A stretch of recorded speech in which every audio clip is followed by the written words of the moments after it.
Focused and fearless, here's everything you need to know this rush hour of November 29, Friday. I'm Riza Diaz.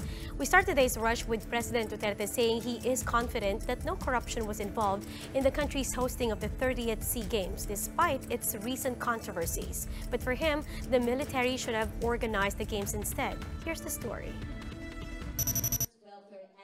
President Duterte believes the arrival of foreign athletes for the Southeast Asian Games would have experienced less setbacks if it was planned by the AFP. The president said he even wishes the military presented themselves for this task. Despite this, Duterte says he is still confident that there was no corruption involved in hosting the biennial meet. Next time ito mga ganon, the military will handle it.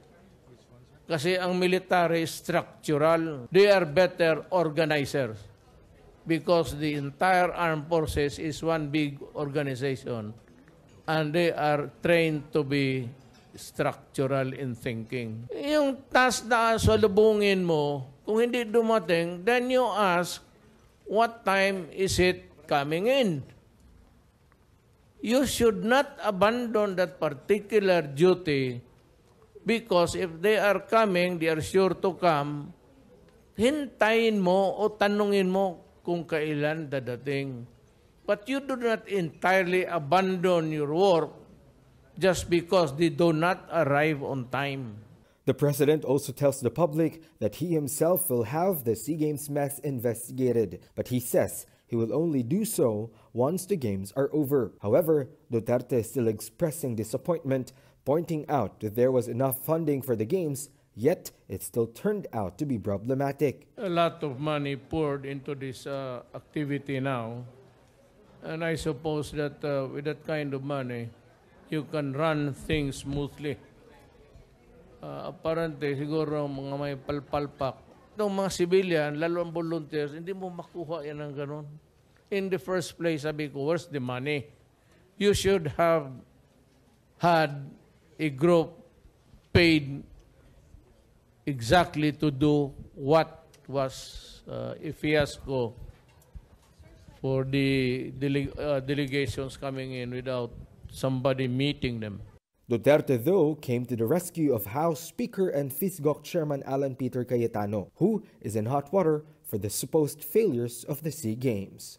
I am not investigating Cayetano under it. I'm just trying to find out because I think I said the money must not have been properly disbursed. Kasi I know that Cayetano cannot handle everything. He has to delegate this. For News 5, Greg Gregorio, we are One News. On the other hand, FISGOC is defending itself from supposed anomalies surrounding the SEA Games fund allocations. In a statement, FISGOC Chief Operating Officer Ramon Tuzara said every centavo spent by FISGOC were all used for the benefit of the athletes and to ensure the Philippines' successful hosting of the SEA Games. Tuzara added that Senator Lacson is welcome to inspect the Games, facilities and other requirements prepared for the events to see how funds were prudently spent. Meanwhile, House Speaker Alan Cayetano says he is ready to face any probe into the alleged corruption related to the SEA Games hosting. After all, Cayetano believes he has nothing to hide. Royces Nugget reports. A new committee will most likely be formed as Malacanang seeks to probe the alleged irregularities in the country's hosting of the Southeast Asian Games. Presidential spokesman Salvador Panelo said the president had expressed his dismay over complaints by foreign contingents and the bashing the organizers have received on social media. Panelo said the investigation will start after the event and that there will be no sacred cows. Kung ano yung reklamo, yun ang iimbestigahan. Any matter concerning the SEA Games will be subject for scrutiny. The palace earlier acknowledged the shortcomings, but on Wednesday, Panelo clarified that most of the issues were proven to be fake news. We should not accept outright any news we read. And we also advise the media outlets not to publish without verification. Panelo urged Congress to push through with its inquiry despite the reluctance of House members to probe their Speaker, who chairs the organizing committee. But House Leader Alan Peter Cayetano already said he's willing to be questioned. December 12, ready na ako. Ako mismo haharap sa investigation.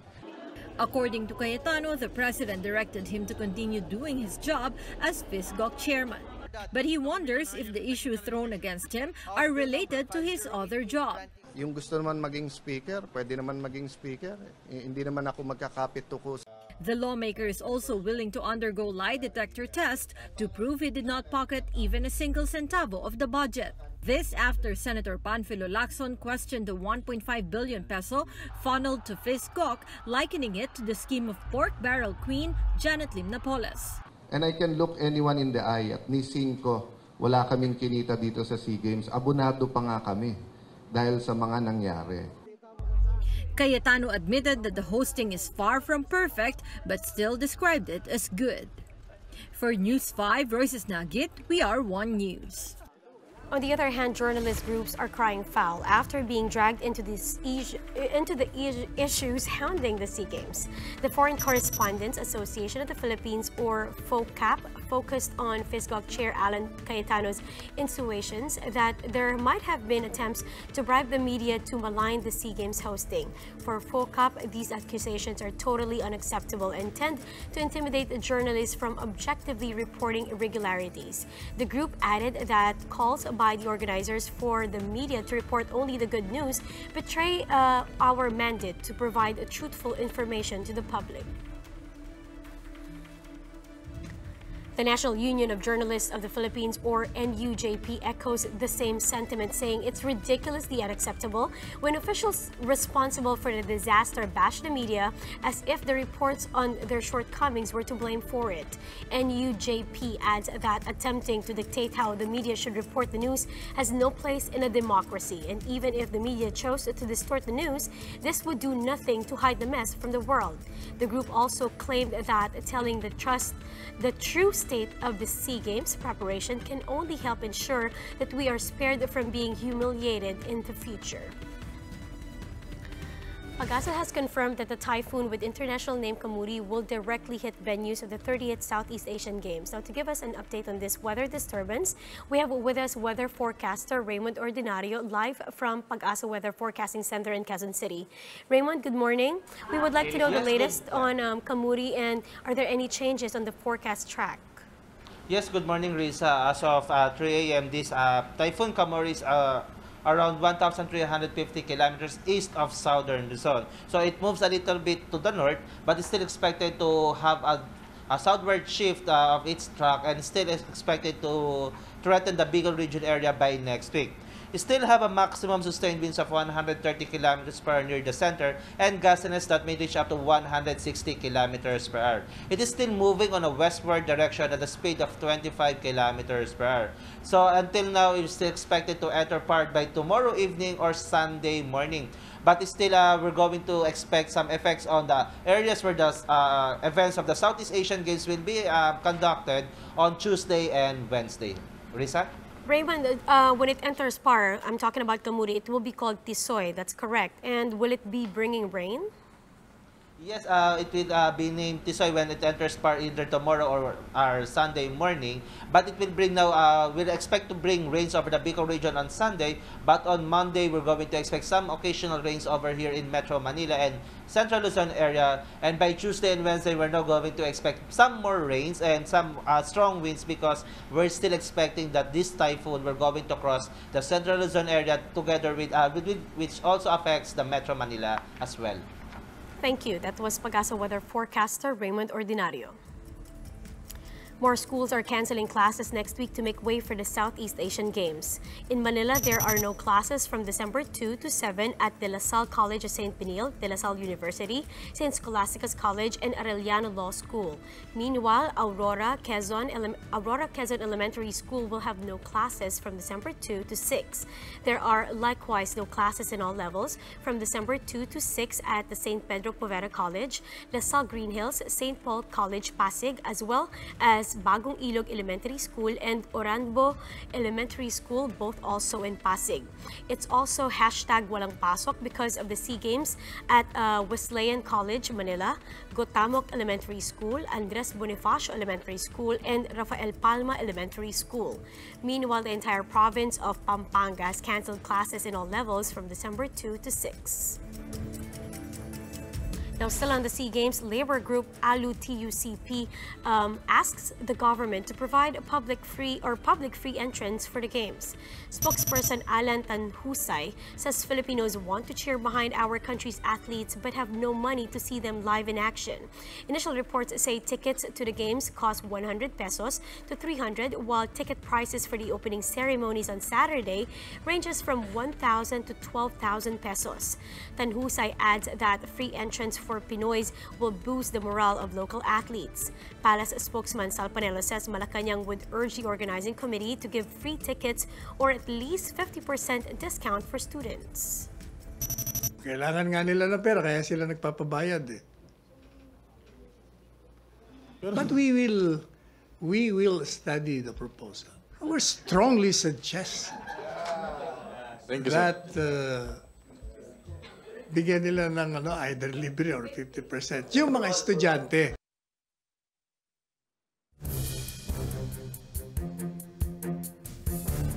Now on to some sports action over at the 30th Southeast Asian Games. Singapore proved to be too much for the Philippine women's floorball team. The visiting team put 2 early goals in the first frame and expanded that lead to 5-0 in the second frame. The Filipinas got its lone goal near the 1-hour mark, but Singapore answered with 3 more goals in the third frame, losing by a heap to an 8-1. The Philippines is now officially out of gold medal contention for the women's floorball event. It's a completely different story for the Philippine men's water polo team. They dominated Thailand in a match that ended at 7-4. This despite the foreign team getting first blood. The Philippines quickly responded and held on to their 3-point lead to end the game with a victory. It brought the country to the second spot in the point system ranking, with Indonesia at the top and Singapore at third. Now, if we win by 3 goals or more in the next match against Singapore, we might just clinch that gold. Masayang-masaya kami kasi ang ganda nung naging laro namin, ang ganda ng depensa. Though marami kaming ejection, pero na-defend pa rin namin yung 6-5 na sinasabi na extra man. So kaya nag-result ng mas maayos at magandang score para sa atin. The water polo action continues today at the NCC Aquatic Center. For the women's category, Thailand and Singapore will fight it out at 10 in the morning. And the decisive game for the men's Philippine team will start at 7 p.m. against Singapore. But before that, Indonesia will face Malaysia at 5 p.m. Now, over at the CHK Gym at the UP Diliman, it's Indonesia versus Singapore and Malaysia versus the Philippines for the last day of the preliminary round of floorball competition. The women's football games will also continue today at the Binyan Football Stadium, where Indonesia will battle Vietnam while our national team fights Malaysia. And simultaneously, Timor-Leste will play Myanmar, and it's Malaysia versus Philippines in the men's meet over at the Rizal Memorial Stadium. It's also the last day of the netball preliminary round at the Santa Rosa Multi-Sports Complex. Brunei will square off with our athletes, while Malaysia will face Singapore at 3 and 5 p.m. And finally, the first day of the sailing and wind surfing competition begins today at the Subic Bay Yacht Club.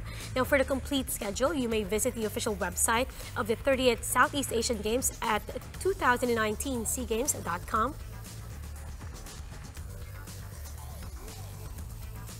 And drones took over the dark blue sky in Pampanga for the final leg of the SEA Games torch run.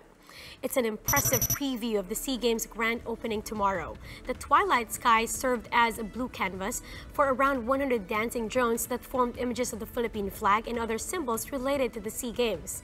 The lights show exhibited at the Bayanihan Park in Clark, Freeport, Pampanga was designed by Drone Tech Incorporated. Multicolored outlines of various sports played in the biennial meet were also showcased.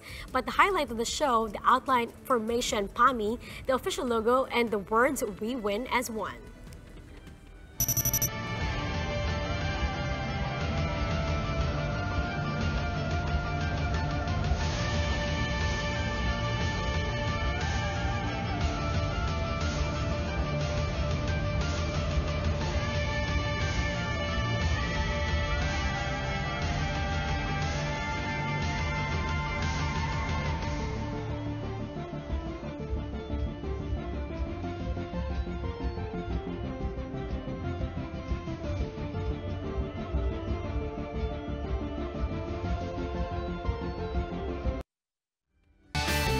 Powered by Smart. And that's how today is shaping up to be. Join us again next time for another round of Rush. I'm Rita Diaz. We are One News.